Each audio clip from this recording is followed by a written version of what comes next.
Good. All right, welcome back to part two of the Why Not Us, Why Not Now podcast. X and KB coming at you as we do every single week. Thank you to everybody for listening, however you're watching on YouTube or however you're getting your podcasts on your podcast platforms. And man, KB, it just seems like the Atlanta Braves just have not been able to catch a break for the past two seasons. And it looks like it's going to linger into a third season with these woes from some of the starting pitchers and the injuries that they're already having in spring training. And the good old trusty dusty free agent signing from a season ago who cannot stay out of trouble. And that would be Jurickson Profar, who they signed after the 2024 season from the San Diego Padres after he had a career year there. Well, he was suspended last season for a substance abuse violation, and that costed him, I want to say, 80 games. Yeah. Mm-hmm. Well, now he's been suspended for a second substance abuse violation that is costing him the entire 2026 season. You're there in Atlanta. I can only imagine what the reaction has been around the city. The floor is yours. Yeah, the reaction right now and the feeling is straight frustration. He signed a 3-year, $42 million deal before coming to the Braves last year. And it's terrible because, like I said, now we look at the Braves as coming into this year. We had a lot of optimism surrounding their roster because we said that all they needed was to make a few things shake with their pitching, their bullpen, and they could honestly be right there with the Dodgers in the National League. But now you're looking at it, the Braves they're going to basically be handicapped this season because with Profar being out, your outfield is not the same. Profar, Michael Harris, Ronald Acuna could possibly just from a talent aspect be the best outfield in Major League Baseball at this point. But Profar, this is kind of a bad look. You already were suspended 80 games last year. Now you're a repeat offender. Now you are basically going to be gone a whole season. And when you come back, you're only going to have 1 year left on your contract. You having to forfeit $15 million in your salary this year, it's just a bad look. I honestly don't. I think that he's possibly one of the worst free agent signings in recent memory that I can think of from the Atlanta Braves standpoint because of the fact that he is not out there consistently enough to see exactly what you have. He's 33 years old already. I know that there was a lot of excitement when he first was signed to the Braves, but now it's just looking like this is another uphill battle that the Braves are going to have to figure out. I really don't know, X. I'm gonna be honest. Like, I don't know where we go from here because, like I said, teams are consistently getting better. When you look at just even in your division, the Mets have gotten better, even though they just lost Pete Alonso. It's just like people are still threats out there. There are teams that are still threats out there. And then you're being in a division with the Mets, the Phillies, and this happens. Yeah, I mean, if people count the Braves, I could kind of see why because of the fact that, their stars, they're going to have to play outside of their minds this year. Like I said, Ronald Acuna, he's going to have to play outside of his mind. You're going to have to get key contributions from guys like Ozzy Albies. You're going to have to, see a resurgence from guys like Austin Riley, Matt Olson. Those guys are going to have to play outside their minds because of the fact that we don't have a guy that we invested $42 million in that outfield because he can't seem to stay away from whatever it is that he's taking. And I'm sure it's something that has to do with, increasing his testosterone levels in his body, which is part of, things that are basically banned substances. Because at first you could say, all right, as much as it hurt, he may have been unaware of what he was taking. This is the second time. Now it's kind of seeming like negligence at this point because you do have to be aware that if you are going to take certain supplements or anything that could affect your performance on the field, that you have to be aware of what is on Major League Baseball's banned substance list. That is a part of your responsibility. So yes, you being a veteran in this game, I cannot give you that. I can't just give you leeway to say that this is not your fault. This is 100% your fault.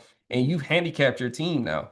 Now we're looking at the Braves as we don't know what the trajectory of this team is. And this is a team that has still championship aspirations, and they're trying to keep their championship window open as long as they can. But this is a tough one, man. I really don't know where they go from here. Well, if there's any consolation in this for you, Jurickson was mainly going to be used as a designated hitter from everything I'm understanding. He was going to be more of a full-time designated hitter. So I don't know who that third outfielder was going to be to go along with Michael Harris II and Ronald Acuna Jr., but I don't think they were viewing him in that way. And you also are killing it right now in spring training. Well, even from a DH perspective, you did just let go of the Big Bear. So now you don't have him. You don't have your potential going into the season, your potential starting DH. Now you're hurt even more. That hurts even more now, actually, because you don't have a Marcell Ozuna to fall back on. Now you don't have him. It's like now you're going to have to look. You're going to have to look around the clubhouse to see like who would be that guy now. I don't know who that would be. So yes, I understand the whole he wasn't going to be an everyday outfielder, but it was just the fact that you don't have that option at all anymore.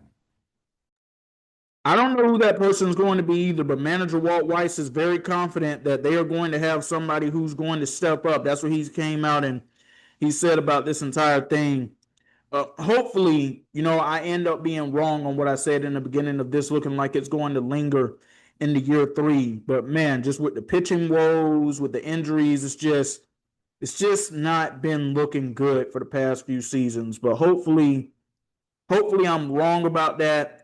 And there are others who can step up and get this figured out. Because as far as I'm concerned, you mentioned the other teams that got better. This is still a wide open NL East, in my opinion. The Phillies look like they're headed backwards. They don't look like they're still ascending. They look like they're either hovering right there or slowly starting to take a bit of a decline because they don't even know what to expect out of Bryce Harper going forward. You have the president of baseball operations who's questioning that.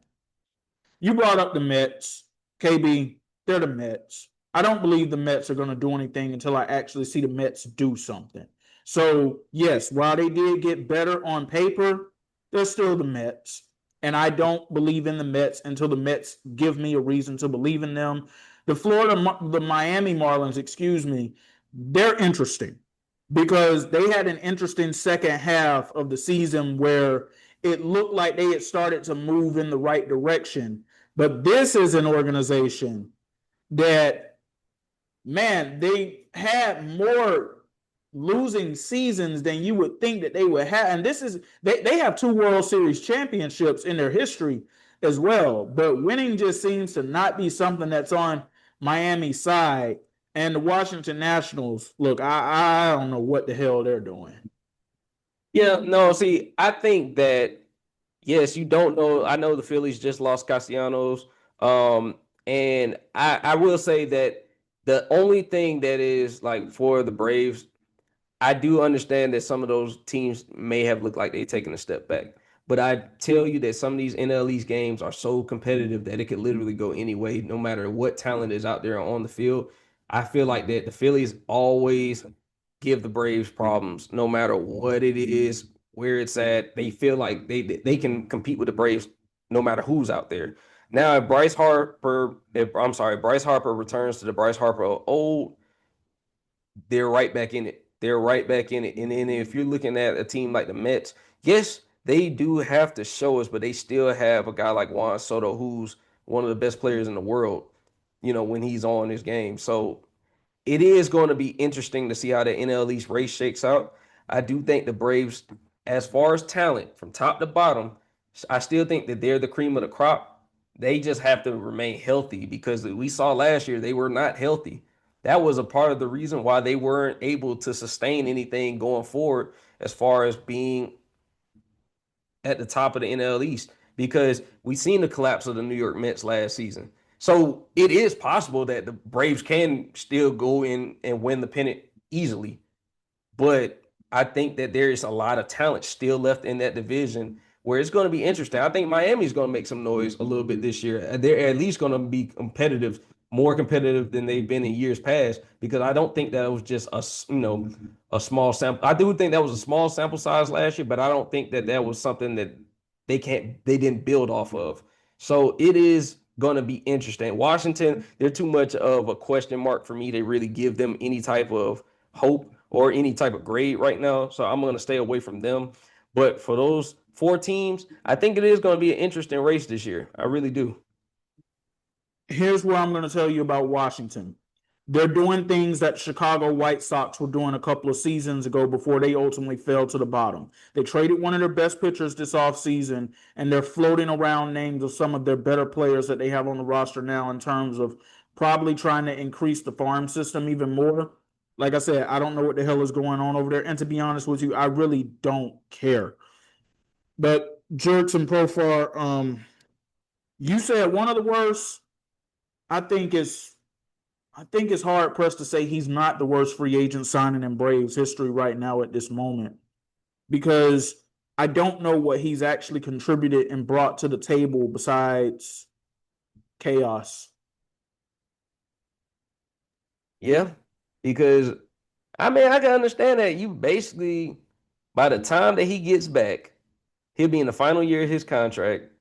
You've only gotten to see, him play basically half a season, if even, and not even a full half. It's just kind of hard to believe that a guy who came into who got signed came into the season with so much optimism, and it was a lot of pure excitement. I remember MLB Network was talking about when he was signed, and they were saying that this was one of the best free agent signings in the league, not just for the division, in the league in general, because of what he brought. And to say that we may only get maybe 1 year out of that 3-year deal, it's disappointing for sure. So I could definitely see why you said that that would be the worst free agent signing, because it's basically like he had to forfeit pretty much 15 million of his salary pretty much for this year. He had to forfeit pretty much the entire salary that he was going to make this year because of that suspension, because he's a repeat offender. So I mean, I don't know, man. I just look at it like it's just kind of a dejected feeling from the Atlanta Braves standpoint and their fans, because we came into this season with a lot of optimism. You bring up that one final year. I don't know if they're actually going to bring him back in the clubhouse, to be quite honest with you. I don't know if they should bring him back into the clubhouse. They shouldn't. So I honestly don't know. I think it's a strong possibility that we've seen him play his final game with the Atlanta Braves. And that's the case because we saw when he came back last year. The only reason why I said it, I would still be optimistic because if he was to come back. But yeah, I can honestly see why you said that it could be the worst free agent signing, because you haven't gotten anything really much like out of him. We saw when he came back the talent that was there, and he could produce out there with Ronald Acuna and Michael Harris. But like you said, we're trying to maximize the championship window that we still have open, because as much as people want to say the Braves aren't there right now, Braves still have, like, from top to bottom, like I said, if you go through their batting order, they still got some heavy hitters out there. They still got guys that can make something happen. Like I said, you got a lineup of Ronald Acuna Jr., Michael Harris. You look at guys like Austin Riley, Drake Baldwin, who National League Rookie of the Year. You look at guys like that, they still are there talent wise. If they remain healthy and coming into this season with Jurickson Profar, if he was there, oh, the Braves look like a juggernaut. They look like a juggernaut, and they still are filling out certain parts of their bullpen and their starting pitching, like, with certain guys still coming back from injury. So they were there. They were there, and he kind of put a wrench into their plans. Like, that's just very disappointing, honestly. Shifting gears now, going back to the NBA, and this is a bit of breaking news, even though it really kind of broke yesterday.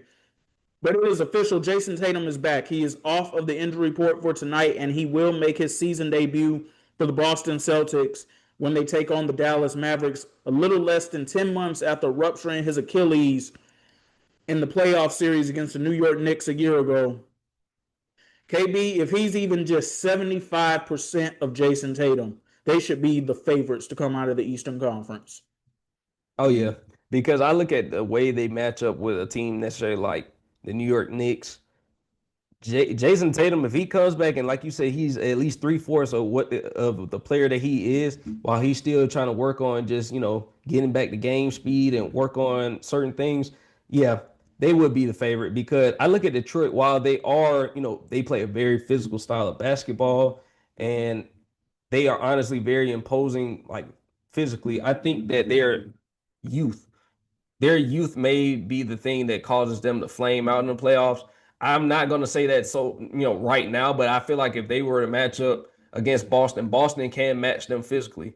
I do think that guys like Jayson Tatum, Jaylen Brown, who have that championship experience, I do think that they can match up well with a team like Detroit because I do think that both Detroit and Boston are better than the Knicks. I do think that they can throw out different matchups. A team like Boston, you can throw a guy like Derek White on a guy like Jalen Brunson. I'm not saying he can stop him, but he can make it more difficult for him. He can definitely go out there and guard your 1 through 3. That's what Derek White can do. And that's exactly what Jayson Tatum and Jaylen Brown can do. Because I do think that Jayson Tatum, he's gotten a lot of criticism, throughout his career. Still one of the best players in the NBA. I'm not, and that's not debatable. Like Jayson Tatum, when he is on the floor and when he's on his game, Jayson Tatum's still one of the best players in the NBA. And here's the difference this time around compared to other times. There is zero pressure on him. Nobody knows what to expect with him coming back. I mean, what we're hoping and praying for more than anything is that he's able to come back and he's able to remain healthy and look even just a resemblance of his old self, which I do believe that he will. I believe that we'll know closer towards April what exactly the Celtics will have with him for this season. But like you said, what he's going to do more than anything, he's going to open that floor up even more. And here's why I give them the advantage over everybody else in the East. Number one, they have more championship experience than everybody else in the Eastern Conference currently. Number two, they have a second go-to option if needed. Detroit doesn't have a number two option offensively. It's Cade Cunningham, and then it's a slew of other guys who Cade Cunningham has to kind of help create shots for. Tobias Harris is the second closest to it, and we've seen in playoff series that he can be very hit or miss. So you don't know what to expect there. As far as the New York Knicks go, look, man, I don't trust Mike Brown when we get very deep into the playoffs because the only time I've actually seen him do something in terms of just going deep in the playoffs into a conference finals as a head coach, that's when he had LeBron James, when LeBron was ascending into being the best player in the league. I'm honestly not sure if this Knicks team, even though the depth is there, I don't know if they're built to be able to make a run because I don't see the toughness that we saw under Tom Thibodeau. Now we're starting to see small shades of it, like Jalen Brunson working to take charges the other night. You don't really see players in the league doing that too much. But just overall, like when you thought of the Knicks last year, one thing you thought about was grit and toughness, and you don't necessarily think about this group as much either when it comes to those things. Also, you don't know what version of Karl Anthony Towns you are going to get, and he is going to be pivotal for the Knicks to be able to do anything significant in the playoffs.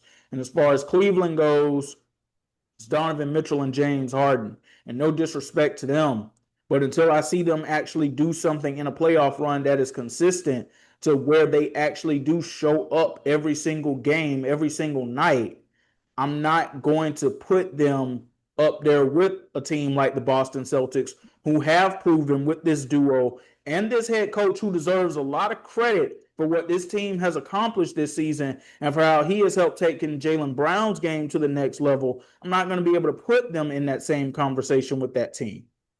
Yeah, and just to piggyback on what you said about Joe Mazzulla, he definitely deserves a lot of recognition, and he could be coach of the year just because of the expectations coming into the season without Jayson Tatum. You lose Al Horford in free agency. They were supposed to be bad. They were supposed to be at the bottom of the Eastern Conference going into this season with with who they were bringing back, and you really got to look at the job that Jaylen Brown's done. You got to look at the job that Coach Mazzulla has done, and just their organization for being able to get the most out of the sum of their parts. Like I said, I did not see this coming with them this year. I just didn't, like, just because I'm looking at, okay, this was supposed to be the year that East was wide open. No Tyrese Halliburton, no Jayson Tatum. That was what was going into the season. That was the idea behind everything. You look at these top four teams. If you look at Detroit, Boston, you look at Cleveland, New York, each team has their own X factor for the team. We already talked about the Knicks. I think their X factor is Karl Anthony Towns, because I'm looking at, depending on what Karl Anthony Towns, what version of him that you get, he can either take over a game or he could lose you a game. That is literally, there is no gray area for me with him. But when you look at Boston Celtics, Jayson Tatum would be that X factor because they are already playing great basketball without him. You add him into the fold, like you said, if you even get him, which is measly for him, a 15 to 18 point performance, and he looks somewhat, he resembles somewhat of himself coming off an Achilles injury, that's a win for you. Because literally he opens up the floor so much and he provides opportunity for guys like Peyton Pritchard, for guys like Derek White that may have not been there before. Then you look at Cleveland. Cleveland is one of those situations where I have to see it in a playoff series, see how it works, because you could do whatever you're doing in the regular season, and I'm still not moved by it because I need to see what version of James Harden we're going to get in the playoffs, as well as a Donovan Mitchell. And be honest with you, I need to see what version of Evan Mobley I'm going to get as well, because he does provide a defensive presence on that floor as well as Jared Allen does, but he does provide you more, that he can provide from an offensive standpoint too. So he would probably be my X factor over a James Harden because of the fact that Evan Mobley can be a 23-10 type of guy. That is the talent that he has. So, and with Detroit, like you said, outside of Cade Cunningham, who do you go to? I do think that Jalen Duren is a product of Cade. I do think that he is a product of what Cade can do, because Cade is a facilitator that provides him with live opportunities and stuff like that. So I do think that Jalen Duren is the X factor for that team, because if he's the guy that he could possibly be, being an all-star this year, he could be the X factor. He could help push them to that next level. He could, but here's the problem with that. He doesn't create his own shot. Like you said, he's very Cade dependent. I want to go back to something you said in the beginning of that, though. When you say the Celtics were expected to be amongst the bottom of the East, is that what your expectation was, or is that what you were hearing? I'm going based off of what I was hearing. I'll say we don't usually base our opinions off a lot of the national media, but a lot of national media was expecting them to be towards the bottom half of the East, possibly going for a play-in spot, just because of them being so claimed, quote unquote, top heavy. Okay.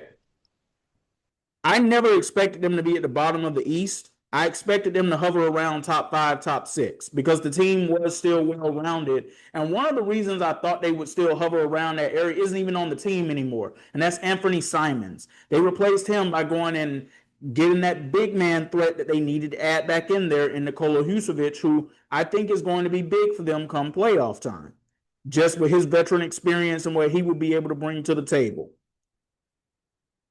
One of the teams I do want to talk about out East, though, that has been a huge disappointment, who were expected to be amongst the elite in the Eastern Conference, and that would be the Orlando Magic, because they've just been hovering around the middle of the pack for the entire season here pretty much. And now you have something that I believe could end up being a bigger story down the line. Is there something brewing in that locker room between Paolo Banchero and head coach Jamal Mosley? And I ask that because a few nights ago, they had a game, they lost. Paolo Banchero was asked a question about certain things, and it more so was leaned towards the play style, the coaching, how that needs to be better. That question was then asked to Jamal Mosley, who then said the players need to play better, basically challenging them. We know how this fight ends, KB. This is the NBA. The players end up winning the fight. And if I'm going just based off of how things have gone in Orlando this season, now it should be noted that Franz Wagner has missed most of the season with an injury. So that is part of the problem. But Paulo Banchero has really taken a step back this season. He looked like he was starting to ascend into, dare I say, superstardom a year ago. And now I don't even know if he's into stardom anymore. I'm starting to question, is he going to reach that level that we want to see him reach? And I say it like that because a few months ago, Rich Paul was on his podcast with Max Kellerman, and he talked about Ben Simmons and how Ben had accomplished everything that he wanted to accomplish for himself. Being the number one overall draft pick, being able to generate generational wealth. And what we thought for Ben Simmons is that, man, this is a 10 to 15 year guy, going to be one of the faces of the league. There were people comparing him to LeBron James early on. I don't think those comparisons were ever warranted because I never saw the offensive package scoring wise from him with that. He was a very well rounded player. And so he pretty much just kind of fell off the face of the earth NBA wise. I'm wondering now that Paulo Banchero has the bag, that second NBA contract, does he even care to continue to ascend into NBA superstardom? But also, who's going to be the coach of this team next year? Because when you see a player and coach having friction like that, or at least it plays out publicly, and I don't know if there's actual friction there, but I just know that when you usually see something like that, that coach is usually on his way out of the door, especially when the team's underperforming like they have this season. Yeah, I mean, you did say it. Like usually coaches lose that fight every single time because they are expendable. Be honest with you, there's only a few coaches in the league, a la Eric Spoelstra, guys that have won championships that get, that get that leeway as a coach.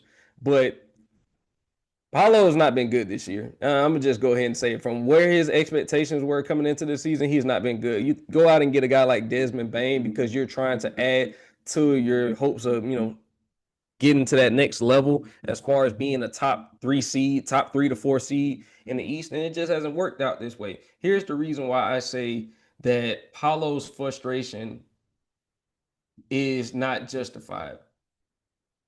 It could be the play style. It could be also that Franz Wagner has not, been there for the majority of the season. But if he's not been there, we're looking at you to step up your game and carry us. And either you want that billing of being the number one guy or you don't want that billing of being the number one guy. But if you don't want it, we will not give it to you. We're only asking of things that if you call yourself a superstar, if you call yourself an all-star, you should be able to carry us in the times where you may not have your co-star with you. You haven't played well enough to warrant that frustration because, like I said, if Paulo was playing at an all-star level and they were still losing games because of their play style and being handicapped by coaching, we would not have this conversation. This conversation is strictly because Paulo has not shown up. They're losing games and frustration is at an all-time high. There is more to be made about what's going on in the locker room behind closed doors because, like you said, we're not there, but we can only go off of the perception that we have. I think that Paulo has played himself this year, played himself into a position where he deserved the criticism. I do think Mosley is a good coach. I'm not going to say that. I'm not going to say he is without criticism, but I do think that he is a right coach because he is going to hold you accountable.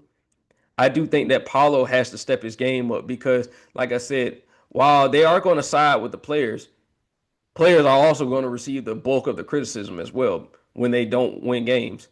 So it is like a two-way street. Like if you're going to accept the criticism of, I mean, if we're going to side with you from an organizational standpoint, you do understand you're going to get the criticism as far as it goes when we're not winning, when we're getting swept in the first round, or when we're not reaching the potential that we had set for ourselves at the beginning of the season. Because I remember at a certain point, early in the season, everything was rolling with them. Desmond Bane was playing good ball. Things were looking upwards for them. And now we're in March, the beginning of March, and we're looking at them as I don't see them making any noise in the playoffs. I really don't. I don't really see them beating any of the teams that we said. I don't even necessarily know if they could beat some of these teams that right now that are in the play-in. Because, like I said, Hornets have been playing great ball. Hawks have been playing great ball. They don't want to see them right now. They don't want to see either of those two teams I just mentioned. Because right now, they're not together right now. We can pretty much say that.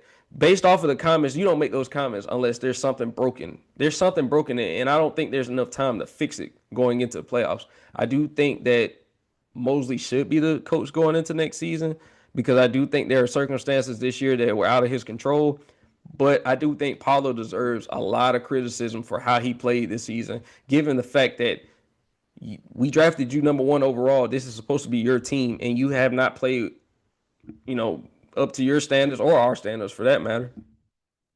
Speaking of comments, switching gears to another team, same league, same sport.